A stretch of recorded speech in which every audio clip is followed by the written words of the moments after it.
नमस्कार मित्रों, शंभु के तीर के इस एपिसोड में आप सबका स्वागत है। मैं हूं शंभुनाथ शुक्ला। हम लोग चर्चा कर रहे थे हमारे जीवन में नदियों के महत्व के बारे में। तो पहली चर्चा में मैंने गंगा नदी को लिया हुआ था और कल मैंने आपको गंगा से गंगोत्री तक के मार्गों के बारे में बताया था कि कैसे गंगा से उल्टी दिशा यानी विपरीत दिशा के बहाव की विपरीत दिशा में गंगोत्री जाया जा सकता है। मैंने अपनी यात्रा हरिद्वार से शुरू की थी। हरिद्वार के बाद ऋषिकेश, ऋषिकेश के बाद शिवकुटी होते हुए देवप्रयाग। देवप्रयाग वो स्थल है जहां से गंगा का नाम, नदी का नाम गंगा शुरू होता है, क्योंकि देवप्रयाग में दो नदियां समकोण हैं।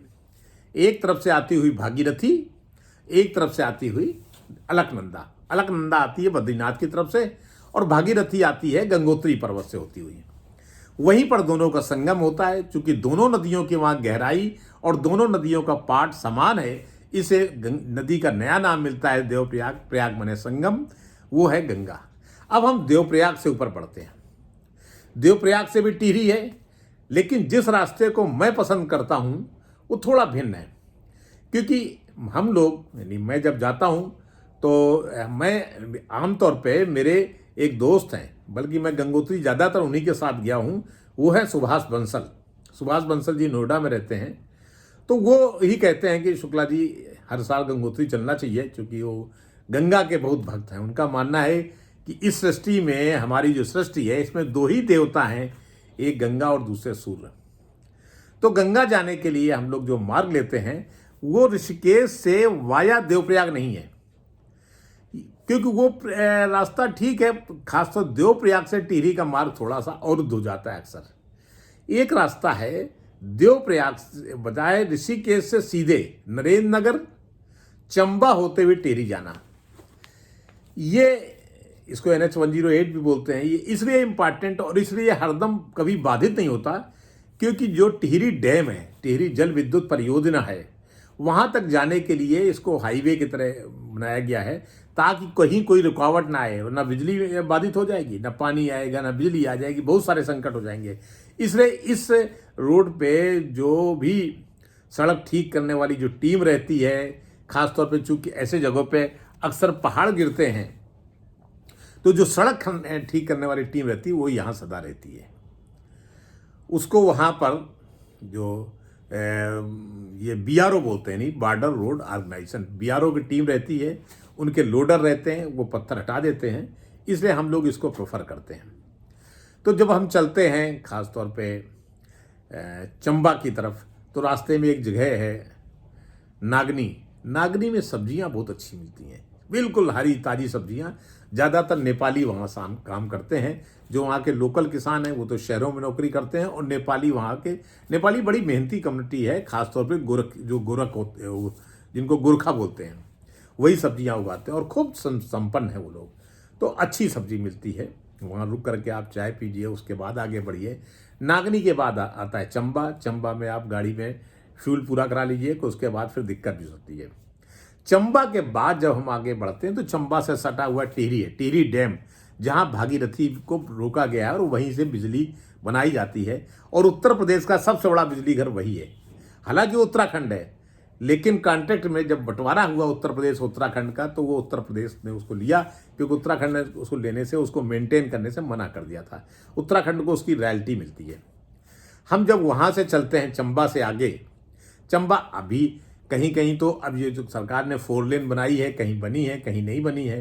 हो सकता है बहुत बन गई हो, लेकिन मैं जब गया था तो ज़्यादा नहीं बनी हुई थी, बीच बीच में वो बाधित थी। तो वहाँ से आगे रास्ता जो पड़ेगा, जहाँ जो एक पहला स्टॉप पड़ता है, जहाँ आप गाड़ी रोक करके चाय पानी ले सकते हैं, वो कंडी सोट। कंडी सोट में गाड़ी उल्टी दिशा में, यानी सीधे सीधे गंगा की दिशा में चलती है। जहाँ से भागीरथी बह रही उसी दिशा में चलती है, खासतौर पर जैसे ही आप पार करते हैं कंडी सोट। कंडी सोट में गाड़ी थोड़ा बैक जाती है, यानी विपरीत दिशा में चलती है, फिर उतना ही लौट के आती है। और वो विपरीत दिशा करीब 7-8 किलोमीटर का है, और एकदम से नीचे जा करके, बहुत ही खतरनाक रास्ता, एकदम से नीचे जा करके कहीं ऊपर कहीं नीचे होते हुए फिर लौट के उसी नदी की दिशा में, नदी के साथ साथ चलने लगती है। कंडी सोड के बाद आता है चिन्याली सोड। कहते हैं कि 1962 में चीनी फौजें चिन्याली सोड तक आ गई थी, इसीलिए उसको चिन्याली सोड कहते हैं। तो चिन्याली सोड आए। मुझे एक बार सोड कहते हैं जो थोड़ा नीचे हो, खाल मतलब ऊपर। तो जब हम चिन्याली सोड आते हैं तो चिन्याली सोड में एक बड़ा कस्बा है पावर, वहाँ जो उत्तराखंड पावर कॉर्पोरेशन दफ्तर है बिजली विभाग का। और फिर आगे बढ़ते हैं तो रास्ता फिर बहुत ही बीहड़ होता रहता है, खासतौर पे कई जगह पत्थर गिरते भी हैं और चट्टानी पत्थर गिरते हैं। पहले तो कहीं कहीं मिट्टी का भी भरूरे पत्थर गिरते हैं, लेकिन चट्टानी पत्थर गिरते हैं। वहाँ से काफ़ी दूर आगे जाने पर कंडी खाल एक जगह मिलती है। कंडी खाल में भी आप चाय पी सकते हैं। पहाड़ों में मैगी बहुत मिलती है, मैगी खा सकते हैं। और कंडी खाल के आगे थोड़ा और आगे जब हम बढ़ते हैं तो एक रास्ता कटता है जो जमुनोत्री को जाता है। क्योंकि जमुनोत्री मैं नहीं गया, इसलिए हम लोग आगे बढ़ जाते हैं और कंडी खाल के बाद चिन्याली सोड से फिर एकदम से रास्ता कंडी खाल पे रास्ता एक 4 लेन हाईवे का बना दिया गया। अब बन गया, हो सकता है और आगे बन गया हो, लेकिन मेरे समय तक कि नहीं, लास्ट ईयर जब मैं गया तो इतना बना था। फिर आता है बड़ेथी चुंगी। बड़ेथी चुंगी में के बाद हम पार करते हैं बड़ेथी चुंगी, मतलब एक तरह से उत्तरकाशी आप इंटर कर रहे हैं, उसी चुंगी है। फिर लगभग 1 किलोमीटर की एक सुरंग आती है, क्योंकि उत्तरकाशी में एक बार भूकंप आया था तो पहाड़ गिर गए थे, इससे अब सुरंग बना दी गई। यार कुछ हो तो सड़क न बिगड़े, पहाड़ सुरंग के ऊपर से निकल जाए। तो इस सुरंग 1 किलोमीटर सुरंग पार करके शहर शुरू होता है उत्तरकाशी। पर उत्तरकाशी में एक तो गंगा जी का प्रवाह बहुत तेज है और चौड़ी भी है, और अक्सर वहाँ पहाड़ गिरते रहते हैं।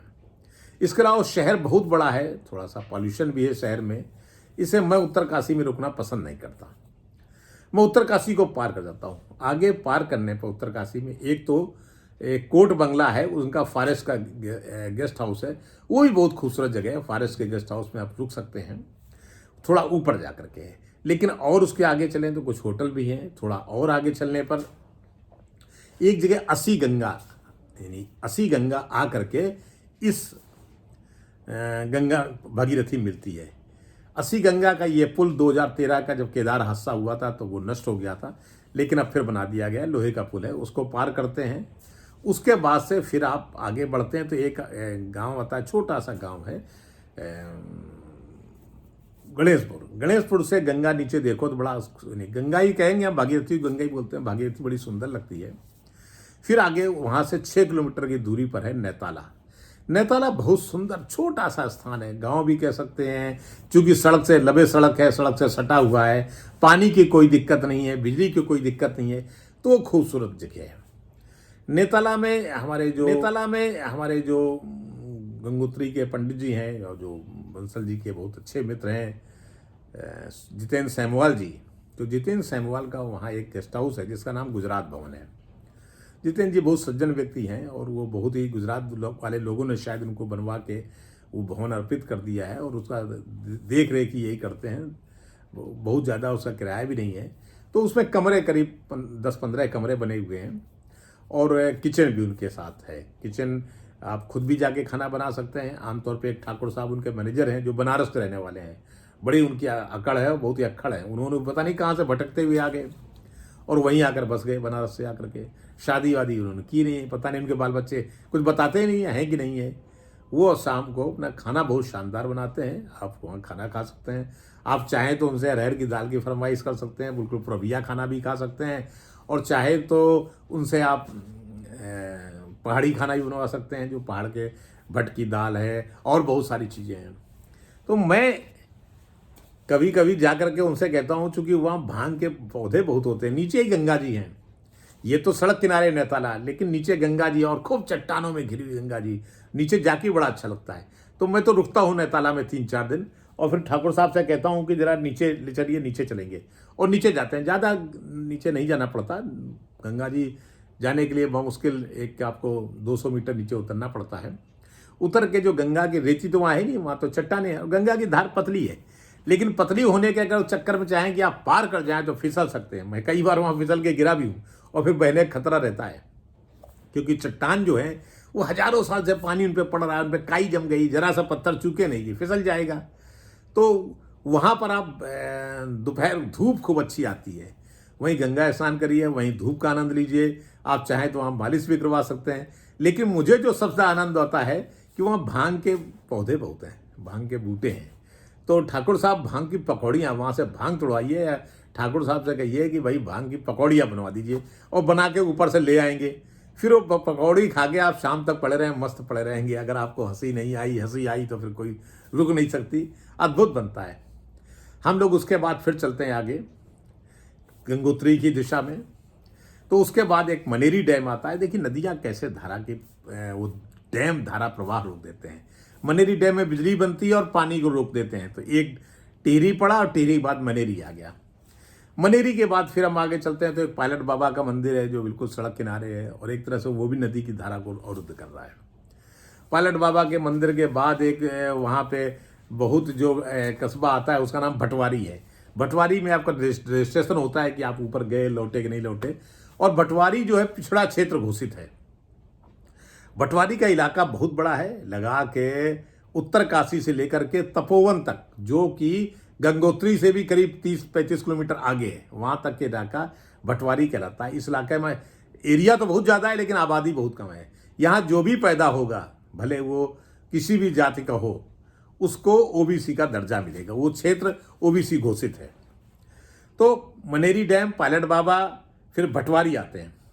भटवारी से कुछ दूर आगे चलने पर, जब भटवारी में रजिस्ट्रेशन हो जाता है, आगे चलने पे आता है गंगनानी। गंगनानी में मैगी पॉइंट्स बहुत ज़्यादा हैं, आप वहाँ रुकिए। पहाड़ों में मैगी बहुत अच्छी बनती है और लोग मैगी ही खाते हैं। तो मैगी खा के आगे बढ़िए आप। मैगी थोड़ा एनर्जी देती है, और चाय वहाँ मीठी ही मिलती है, क्योंकि मीठी मिलने का मतलब है कि उनको भाई आप पहाड़ चढ़ के आए हैं, थोड़ी सी आपको एनर्जी फ़ौरन चाहिए, ग्लूकोज चाहिए। तो उसके लिए आप मैगी पॉइंट से आप मैगी खाइए। गंगनानी में गर्म पानी का सोता है, गर्म एक कुंड है जो गर्म पानी में आता है। तो पहले तो उसमें एकदम कोई चाहे कि गर्म पानी में कूद पड़े तो उसका सिर चकरा जाएगा। एकदम ठंडे से आया और गर्म पानी में कूदेगा तो सिर चकराने लगेगा। इससे बेहतर है कि उस पानी में जो सोता है, जो कुंड है, उसमें पाँव डाल के बैठ जाइए और 2-3 मिनट बैठे रहिए। उसके बाद धीरे धीरे आपका शरीर उसके आदी होने लगेगा, तो आप कमर तक जाइए, फिर डुबकी लगा लीजिए, कोई फर्क नहीं पड़ता। तो गंगनानी है। इस गंगनानी के बाद फिर जो इलाका शुरू होता है, वो अगर आप जाड़े में जाते हैं तो फिर बर्फ वाला है, वो है सुक्की टाप। सुक्की टाप कोई 7-7.5 हज़ार मीटर पर है। और सेवों का जो इलाका है, नहीं सेव जो होते हैं, अगर आप सितंबर में जाएंगे, सितंबर अक्टूबर में सेव बहुत मिलेंगे, सेवों के बाग है वहाँ पर। सुक्की टाप से उतरते ही आपको बर्फ शुरू होती है, फिर आपको सड़क पे बर्फ मिलेगी। और आपको गाड़ी में ऐसे समय टायरों में आपके चेन बंधी होनी चाहिए, वरना टायर स्किड होने का खतरा बहुत ज़्यादा होता है। तो हमारे मित्र सुभाष बंसल जी गाड़ी ले आते हैं। पिछली बार मैं गया तो उनके पुत्र हैं राहुल बंसल, वो एडवोकेट हैं साकेत कोर्ट में। तो वो गाड़ी बहुत अच्छी, हालांकि यंग लड़का है अभी, मतलब कोई ज़्यादा उम्र नहीं है, मुश्किल से उसकी उम्र होगी 23-24 साल की, लेकिन वो खुद ही गाड़ी चलाता है। उनके पास आईसुजू गाड़ी है, और चूँकि वो 4 व्हील गाड़ी है तो बहुत बढ़िया गाड़ी चलाता है। पहले एंडीवर से जाते थे, एंडीवर भी 4 व्हील थी। और वो इतना अपना साथ रख लेते हैं कि अगर 15-20 दिन ना पड़े तो कुछ फर्क ना पड़े। यानी उनके साथ जाने का मतलब 15-20 दिन का प्रोग्राम बना के जाइए। एक आटे की बोरी रखेंगे, एक चावल की बोरी रखेंगे, कई 50-50 किलो आलू है, गोभी है, नागनी में ही ले लेते हैं, सब्जियां हैं, हरी मिर्च, धनिया, और हर तरह जाने कितने खरीद कर रख लेते हैं, ताकि अगर कुछ आईसुजू गाड़ी में व्यवस्था भी है, पीछे पूरा खाली पड़ी भर दो, आधा ट्रक की तरह होता है वो। तो यही हाल एंडीवर का था, पूरी भर ली जाती है गाड़ी कि अगर जरूरत पड़ गई। गैस का सिलेंडर भी रखे रहते हैं, अगर कहीं जरूरत पड़ गई, कहीं फंस गए। उनके वो इतने गंगा जी के इतने परम भक्त हैं कि वो पहाड़ गिर गया तो उनको कोई फर्क नहीं पड़ता, वो अपना 15 दिन वहीं जाड़े में रुक सकते हैं। तो सारी व्यवस्था करके चलते हैं। तो वो एडवोकेट राहुल बंसल जो उनके पुत्र हैं, बहुत बढ़िया तरीके से उन्होंने गाड़ी निकाली। हमारी गाड़ी में टायर में, ये बात है लास्ट ईयर जनवरी के, वो नहीं लगे हुए थे। 3 जनवरी को हम लोग गए थे, गाड़ी में वो नहीं थे, मतलब जो चेन है, लेकिन फिर भी उसमें इस तरह चलाई थी गाड़ी जो है जरा भी स्किड ना होने पाए, पहले गियर में गाड़ी चलती रहे। ब्रेक बिल्कुल न लगाए, ब्रेक लगाना बहुत ही खतरनाक है। गाड़ी आपको रोकनी है तो ब्रेक लगा दी कि गाड़ी स्किड कर जाएगी। स्किड कर जाएगी गाड़ी तो कितने फीट गहरे गड्ढे में जाएगी कुछ पता नहीं है।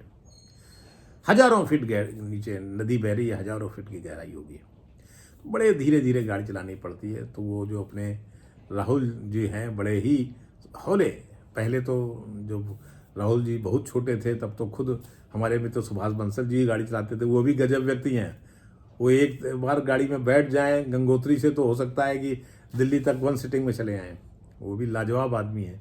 तो वो अब लेकिन उनका पुत्र ही गाड़ी चलाता है, तो चलाते हुए हम लोग हर्सिल आए। हर्सिल वहाँ से कोई 25 किलोमीटर है गंगनानी से।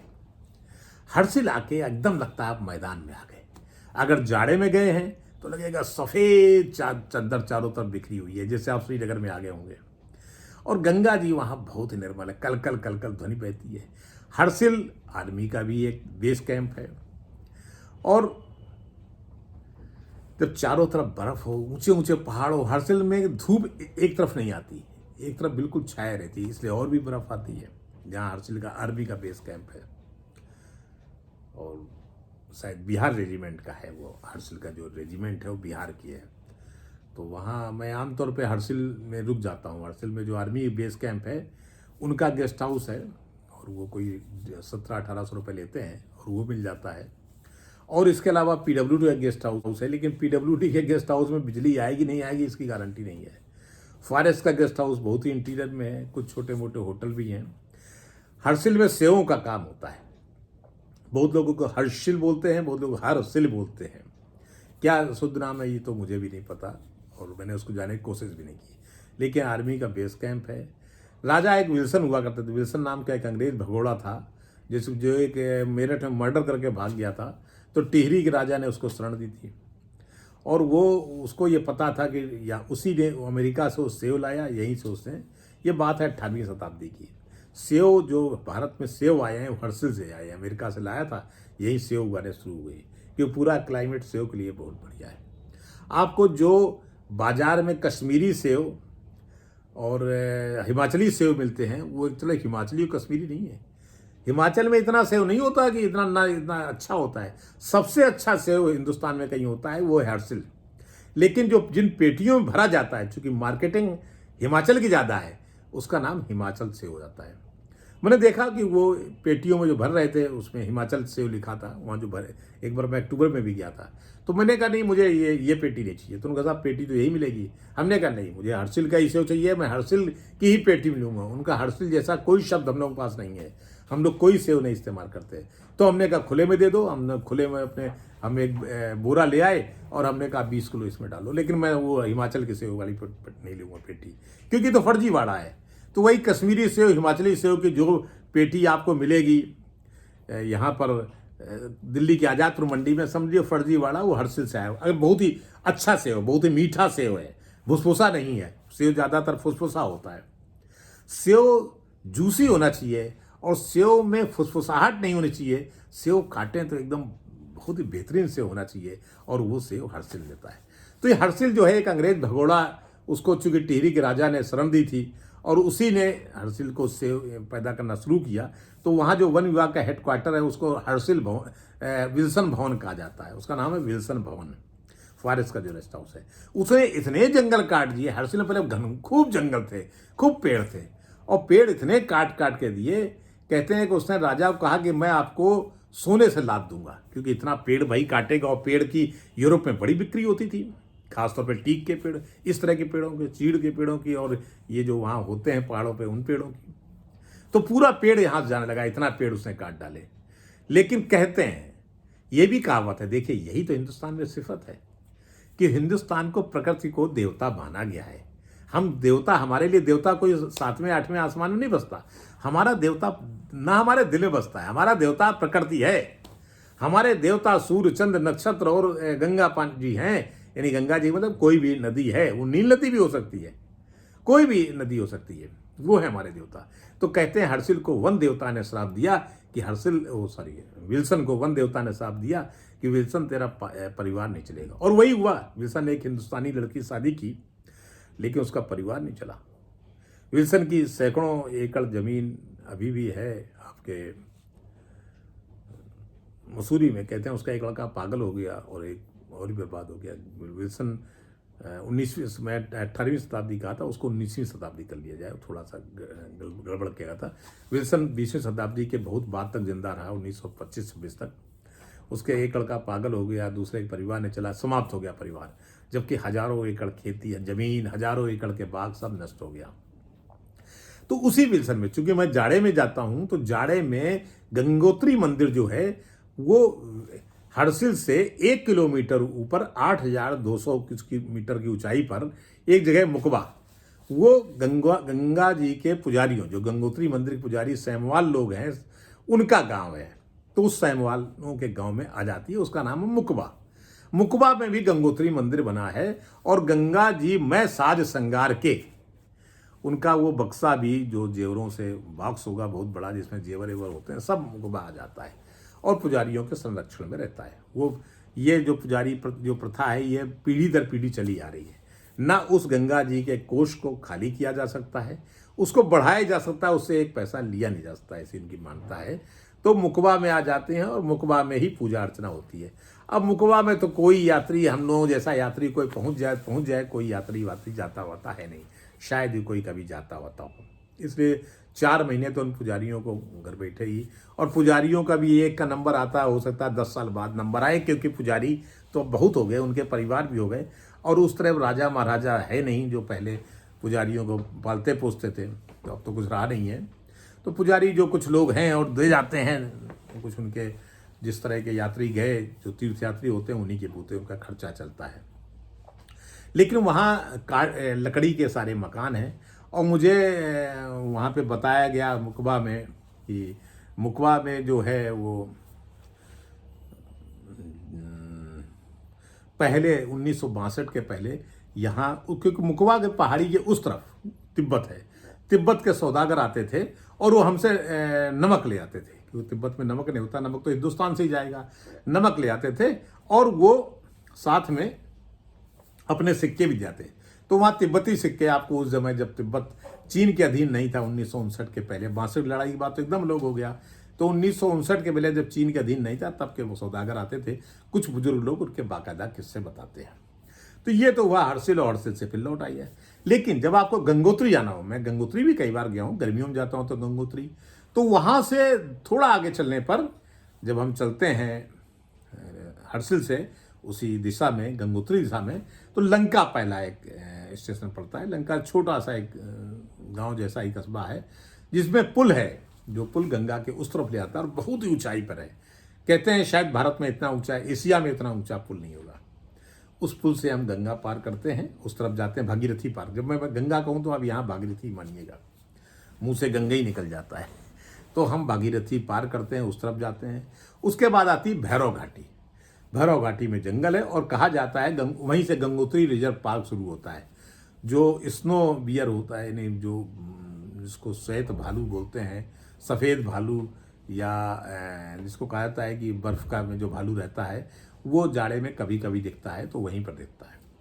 लेकिन जो बर्फीले तूफान हैं वो हर्सिल में भी चलते हैं, और मुकबा में तो चलते ही हैं। जैसे मुकबा में मैं रुका तो मुकबा में बर्फीले तूफान चलते हैं, और उस समय रात को निकलना बहुत मुश्किल होता है। रात को निकले तो सफ़ेद भालू भी आपको मिल सकता है, कोई और जानवर भी मिल सकता है, और आप पर हमला भी कर सकता है, तो जानलेवा होता है।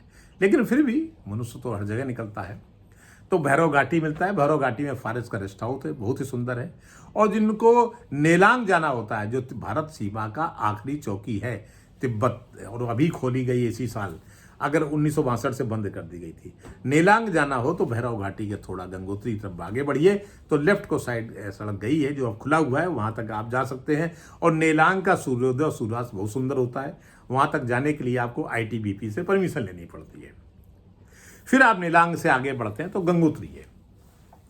गंगोत्री में दोनों तरफ आश्रम है, बहुत सारे, बहुत सुंदर सुंदर आश्रम है, और वहाँ आप रुक सकते हैं। गंगोत्री में होटल भी हैं, एक बड़ा शहर जैसा आप तो बन गया है, सब कुछ खाने पीने का उपलब्ध है, और सारी सुख सुविधाएं कहना चाहिए गंगोत्री में उपलब्ध हैं। गंगा के दर्शन करिए। गंगा स्नान करने का वहाँ बड़ा महत्व भी है, लोग बहुत महत्व है। कुछ लोग अपने पितरों का तर्पण भी गंगोत्री में करते हैं वहीं पर।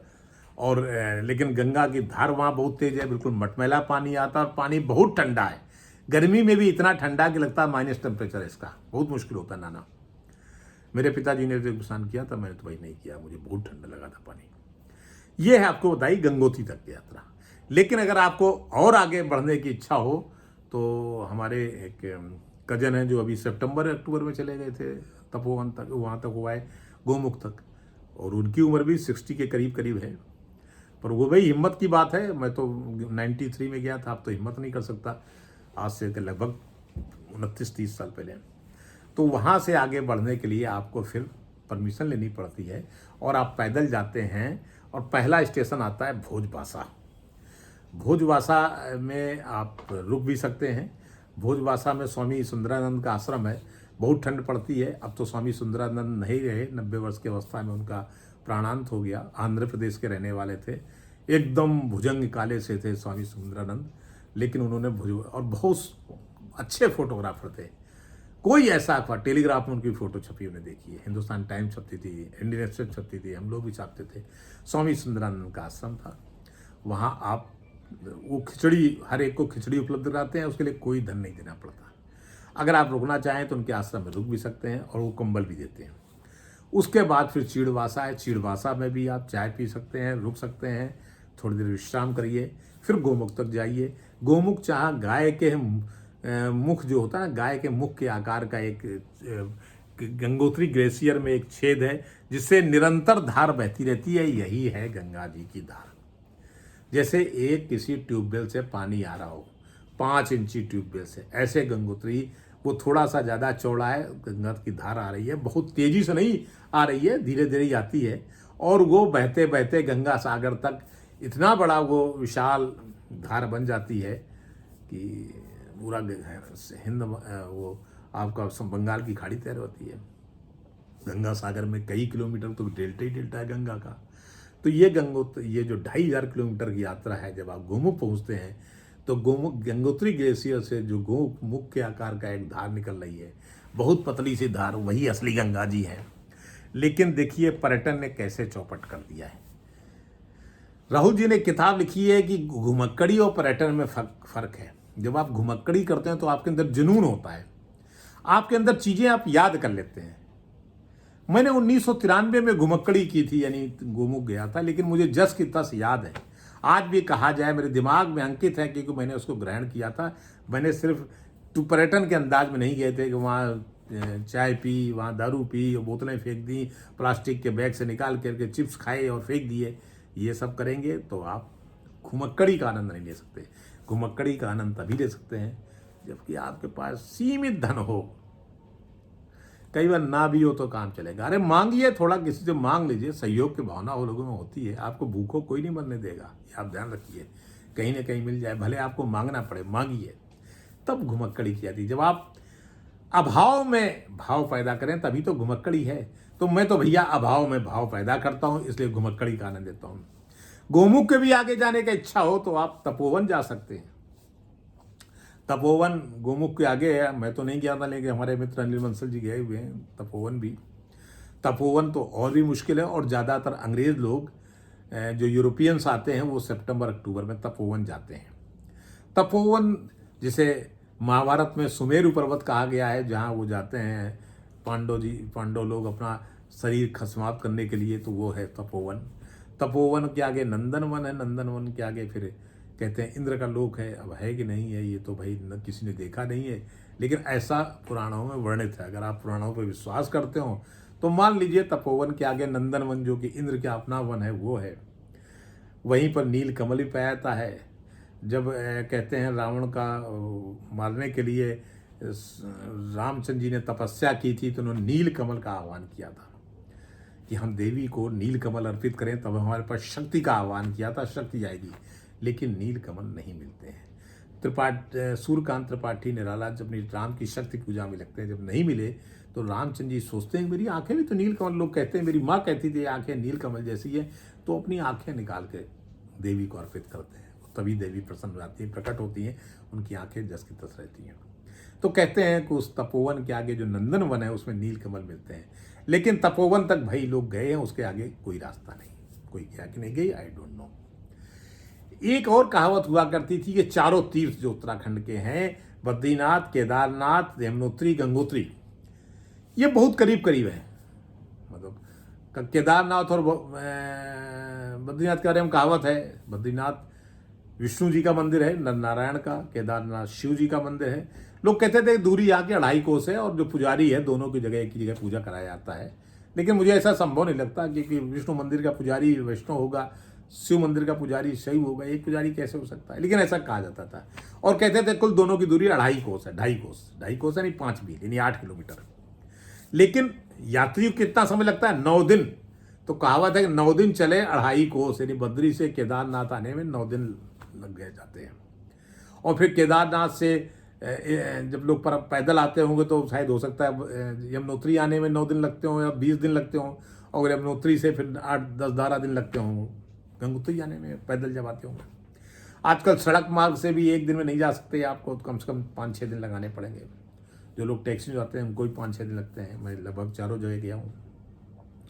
तो वो पहाड़ों के ऊपर जब केदार हादसा हुआ था, अतिवृष्टि हुई थी, तब भी पहाड़ों के ऊपर एक रास्ता गया था जिसमें लोग बच गए थे, जिसमें क्योंकि जो बिजली कड़कती है, जो पानी अतिवृष्टि होती है, जो बादल फटते हैं, वो उस ऊंचाई से नीचे की ऊंचाई पे होते हैं। उस ऊंचाई तक कोई नहीं पहुंचता, उस ऊंचाई तक ऑक्सीजन लेवल कम होता है, उस ऊंचाई तक बादल नहीं होते हैं। उस ऊंचाई तक तो हवा तो मिलेगी, लेकिन बादल उस तरह से नहीं फटते हैं, बादल भी उसके नीचे होते हैं। तो अतिवृष्टि भी नीचे होगी, उस ऊंचाई पे कोई खतरा नहीं होता है। तो ऐसा कहते हैं कि तपोवन से फिर एक रास्ता है जो यमुनोत्री भी जा सकते हैं आप, गंगोत्री, उससे बद्री केदार भी जा सकते हैं।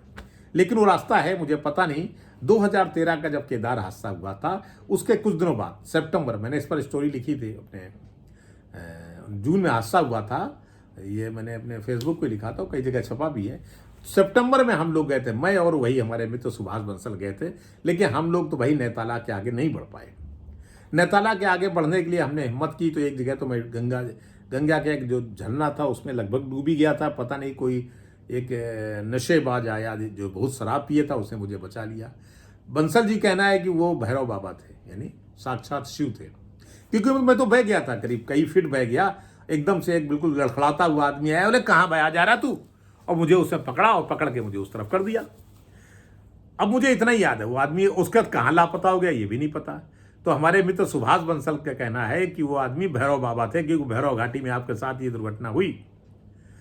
लेकिन अब भाई विश्वास करें तो भैरव घाट आगे मैं चला, मैंने कहा थोड़ा और आगे चलते हैं, जाएंगे हम गंगोत्री तक, चाहिए से जाएं, ठीक है होने दीजिए। चाहे तक रास्ते टूट फूट गए थे, तब उत्तरकाशी भी बर्बाद हो गया था। मैं और आगे बढ़ा तो एक जगह रास्ता इतना कम चौड़ा था कि एक ही आदमी निकल सकता था, और पानी फिसलन भी थी, बारिश भी हो रही थी हल्की फुल्की। अब नीचे देखो तो हजारों फुट गहरी खाई जिसमें गंगा जी बह रही, हा हा हा आवाज आ रही है, और इस एक तरफ पहाड़। तो मेरी तो हिम्मत ना पड़े, और थक भी गए थे, पहाड़ चढ़ के थोड़ा मैं बैठ गया।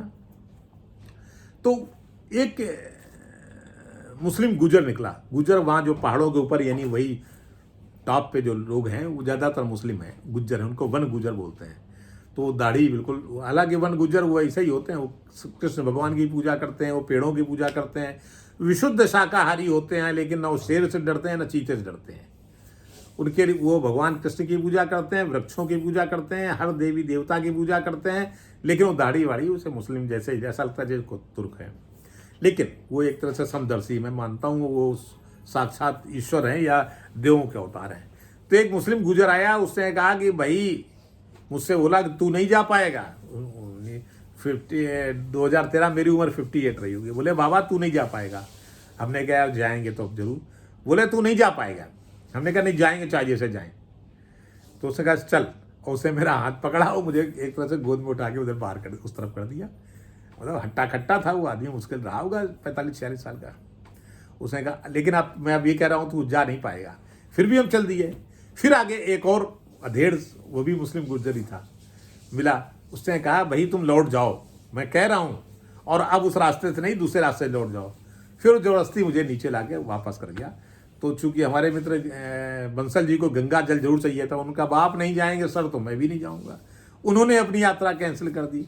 तो पंडित जी फिर किसी तरह गए, जो हमारे सैमवाल जितेंद्र सैमवाल जी थे, गंगा जल लाए 2013 में वहाँ वहाँ से गंगोत्री से, जिसको आकर के शिवरात्रि में हमारे मित्र, हाँ ये बात सितंबर नहीं, मैं सितंबर जुलाई की है, हाँ जून का हादसा हो तो जुलाई की बात बता रहा हूँ, क्योंकि जब वो शिवरात्रि आती है वो जुलाई यानी सावन मास में, जुलाई में, तो तब वो अर्पित किया। तो इस तरह का रास्ता है ये। मैंने गंगा का एक ऋषि हरिद्वार से लेकर के आपको गंगोत्री की रास्ता या गुरुमुख तक का रास्ता बता दिया। अब मैं हरिद्वार से आगे कल्प के रिश्ते में बढ़ूंगा और यहाँ से फिर हम समाप्त करते हैं। और भाई अगर आपको मेरा यह यात्रा वृत्तांत, मेरे ये संस्मरण, मेरे ये भूले बिसरे संस्मरण और ये सब चीज़ें हम लोग विस्मृत कर रहे हैं, इनको अगर आप लोग पसंद करना चाहें तो मेरा शंभू के तीर जो है यूट्यूब चैनल को सब्सक्राइब तो करें। सब्सक्राइब ही नहीं कर रहे, आगे ही नहीं बढ़ रहे, वहीं रुक गए हैं। सब्सक्राइब करें। सब्सक्राइब करने से मुझे कोई ऐसा नहीं कि मेरा कोई फ़ायदा रहा, बनाऊंगा मैं फिर भी। कोई सब्सक्राइब करे ना करे, हमारे मित्र जो NDTV के संपादक है रवीश कुमार, उन्होंने कहा सर आप बना के रख लो, ये रिकॉर्ड है, आपके बाद भी लोग इसको याद रखेंगे। तो वही मैं बना के रखता जा रहा हूँ, कोई देखे। लेकिन अगर आप रेगुलर देखेंगे तो हमारा उत्साह और जागृत होगा, और जब आदमी का उत्साह जागृत होता है तो उसकी स्मृतियाँ और पीछे तक चली जाती हैं। भाई एक आदमी कह दो यार तुम क्या फालतू चीज़ बना रहे हो, तो वैसे उसका मॉरल डाउन हो जाएगा, तो फिर बनाएगा नहीं। लेकिन रवीश कुमार की तरह कोई ये कहे कि सर आप बना के रख लीजिए, तो मैं तो भाई बना के रखता जा रहा हूँ। आपको पसंद आए तो आप देखो और सब्सक्राइब करो। उत्साह बढ़ाओगे तो मैं और बताऊँगा। पता नहीं कब तक जिंदा रहूँ, जब तक जिंदा रहूँगा बताता रहूँगा। और नहीं उत्साह बढ़ाओगे, कहोगे सर तो ऐसे ही चला ही करता है, तो भाई चला करता है।